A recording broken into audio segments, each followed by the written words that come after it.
ஐந்து கரத்தனை ஆனை முகத்தினை இந்தின் இளம்பிறை போலும் ஈற்றனை நந்தி மகந்தனை ஞான கொழுந்தனை புந்தியில் வைத்தடி போற்றுகின்றேனே. அனைவருக்கும் வணக்கம். நம்ம கல்யாணத்துக்கு பொருத்தம் பார்க்குறோம்ல, அப்போ ரொம்ப கவனமாக இருப்போம். ஏன்னா ஆயிரங்காலத்து பயிர், அதனால பார்த்து சூதானமாக கல்யாணம் பண்ணி வைக்கணும், கவனமாக இருக்கணும் அப்படின்னு சொல்லி ரொம்ப கவனமாக ஜாதகம் பார்த்து நம்மளே ஜோசியர் ஆகிறதெல்லாம் உண்டு.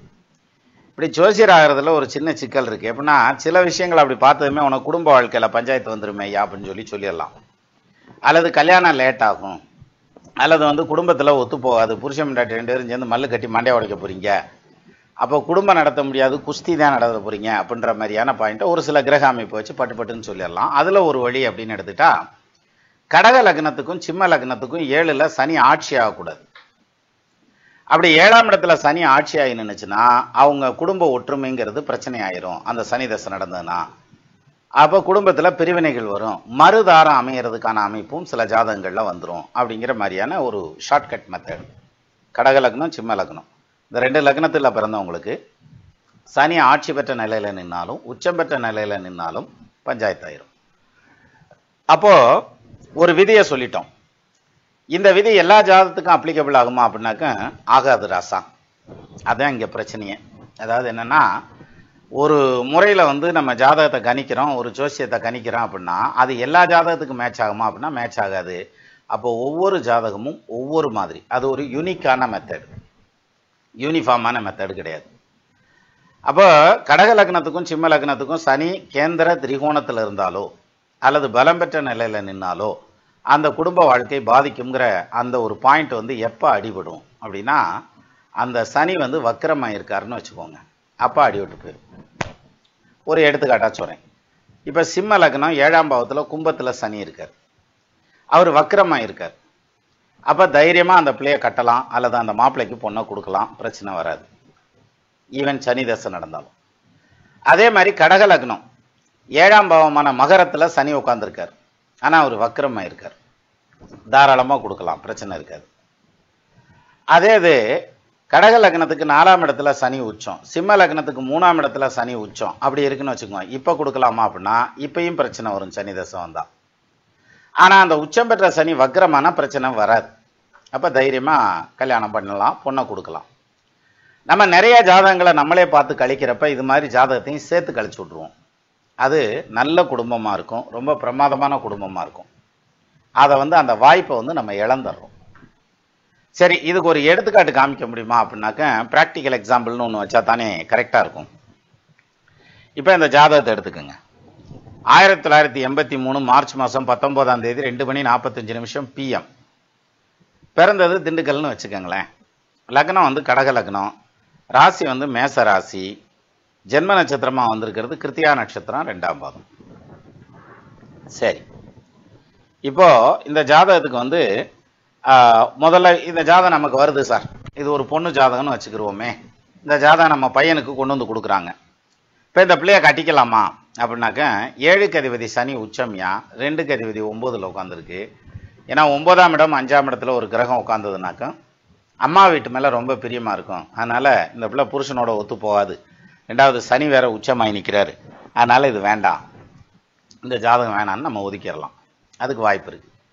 சரி, இதே இது ஒரு ஆம்பளை பிள்ளை ஜாதகமாக இருக்குன்னு வச்சுக்கோங்க. 7க்கு அதிபதி சனி உச்சமாக இருக்கார், இவன் கல்யாணத்துக்கு முன்னாடியே ரிப்பேர் ஆகிருப்பான்ல. அப்போ சுக்கிரன் வேற 7ஆம் பார்வையாக பார்க்குறாரு அந்த சனியை. அதனால் ஏற்கனவே ரிப்பேர் என்ன மாப்பிள்ளை கொடுக்க முடியாது, அதனால் இந்த ஜாதகம் வேண்டாம் அப்படின்னு ஒதுக்கிறதுக்கு வாய்ப்பு இருக்குது. ஆனால் இந்த ஜாதகம் அந்த அளவுக்கு வீக்கான ஜாதகமா அப்படின்னா நிச்சயமாக கிடையாது. பிரமாதமான ஜாதகம், யோகமான ஜாதகம்னு சொல்லணும்னாலும். அப்போ இப்படி ஒரு ஜாதகம் நம்ம வீட்டில் நம்ம பிள்ளைக்கோ பையனுக்கோ வருது அப்படின்னா அதை without any hesitation we can accept it. நம்ம இதை ஏற்றுக்கலாம்.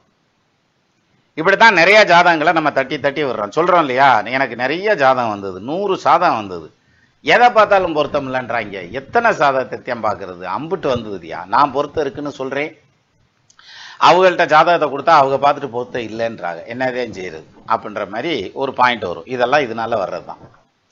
சரி, அப்போ இதனுடைய வெலாசிட்டி என்ன, ஏன் இந்த ஜாதகத்தை எடுத்துக்கலான்னு நான் சொல்கிறேன் அப்படின்னாக்க, இப்போ பாருங்கள், இது பார்க்குறதுக்கு தாரதோஷம் இருக்க மாதிரி தான் தெரியுது.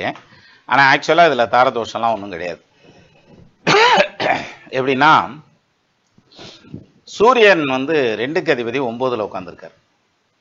திசை நடத்தக்கூடிய கிரகம் அது குடும்பஸ்தானாதிபதி ஆகி அது சூரியன் தான் இல்லை, எந்த கிரகமாகி 9ஆம் இடத்துல உட்காந்துச்சுன்னா அம்மா வீட்டில் போய் உட்காந்துட்டு வரமாட்டாளுங்க. பொம்பளை பிள்ளை ஜாதகமாக இருந்தா, பையன் ஜாதகமாக இருந்தால் தொழில் ரீதியாக கஷ்டப்படுவான். இப்போ 2க்கு அதிபதி சூரியன் 9ல் உட்காந்துருக்கு. அப்போ இந்த பிள்ளை வந்து அம்மா வீட்டில் உட்காந்துட்டு வராதா அப்படின்னாக்க அதுக்கு வாய்ப்பே இல்லை ராசா. என்ன காரணம்? சூரிய தசை இந்த பொண்ணுக்கு எப்போ முடியுது? 4.5 வயசில் முடிஞ்சிருது. திருப்பி it won't be return back. அதனால மறுபடியும் சூரிய தசை வரப்போறது இல்லை. அதனால சூரியனை பற்றி கவலைப்பட வேண்டியதில்லை. இப்போ வாங்க கடக லக்னத்துக்கு 7க்கு அதிபதி சனி உச்சமாயிருக்கார். அப்போ இந்த சனி வக்ரமாயிருக்காரா அப்படி பாருங்க அப்படின்னாக்க கரெக்டாக வக்ரமாயிருக்கார். சனி வக்ரம் தானே, சுவாதி நட்சத்திரங்கால. அப்போ இங்கே சனி வக்ரமானதுங்கிறது டூப்ளிகேட் வக்ரம், அதாவது டூப்ளிகேட் உச்சம். வக்ரம் தான், டூப்ளிகேட் உச்சம். அப்போ இங்கே சனி வீக் ஆயிடுறாரு. ஸோ என்ன செய்யலாம் அப்படின்னா இந்த ஜாதகத்தை திருமணம் பண்ணலாம். பண்ணுனா குடும்ப வாழ்க்கையில் பிரச்சனை வராது. சரி, அடுத்த பாயிண்ட்டு இந்த சனி தசை எப்போ வருது அது ரொம்ப முக்கியம். இப்போ பாருங்க, சனி தசை எப்போ வருது? 56 வயசுல வருது. 56ல் சனி ஆரம்பிக்குது.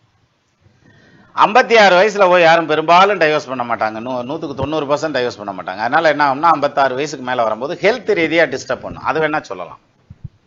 அதுவும் சனிங்கிறதுனால கால் வலியை கொடுக்கறது, ஜாயிண்ட் தேய்மானத்தை கொடுக்கறது, இடுப்பு எலும்பு தேய்மானத்தை கொடுக்கறது, காலர் போன்ஸ் தேய்மானத்தை கொடுக்கறது, இது மாதிரியான விஷயங்கள்ல தொல்லைகள் வேணா பண்ணலாமே தவிர மற்றபடி 2 பேருக்கு இடையில டிவோர்ஸ்லாம் வராது. இப்போ இந்த ஜாதகருக்கு வயசு என்ன ஆகுது? கிட்டத்தட்ட 43 வயசு நடக்குது.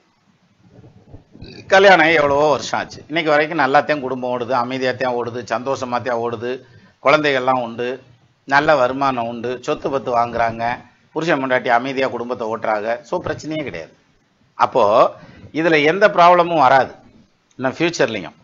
அப்போ இந்த மாதிரியான ஒரு ஜாதகம் நம்ம கைக்கு வர்றப்ப இந்த ஜாதகம் வேண்டாம். அது வந்து கடக லக்னம் சிம்ம லக்னத்துக்கு 7க்கு அதிபதி சனி உச்சமாயிருக்கார் அப்படின்னு சொல்லி தள்ளி விட்டுட்டு போனோம்னு வச்சுக்கோங்களேன். குளத்தோட கோச்சிக்கிட்டு போனோம்னா குளிக்காமல் போகிறவனுக்கு தான் நட்டமே தவிர குளத்துக்கு ஒன்றும் நட்டம் இல்லை. அதனால் எனக்கு தெரிஞ்ச வரைக்கும் ஒரு தடவைக்கு 4 தடவை அனலைஸ் பண்ணி பார்த்துட்டு சரியாக வருதான்னு பார்த்துட்டு அதுக்கப்புறம் தான் நம்ம வந்து ஜாதகத்தை வேண்டாங்கிற முடிவு பண்ணணும். எடுத்ததும் இது வேண்டாம், அது வேண்டாம், அது வேண்டாம், இது வேண்டாம்னு தள்ளி விடக்கூடாது. புரியுதா?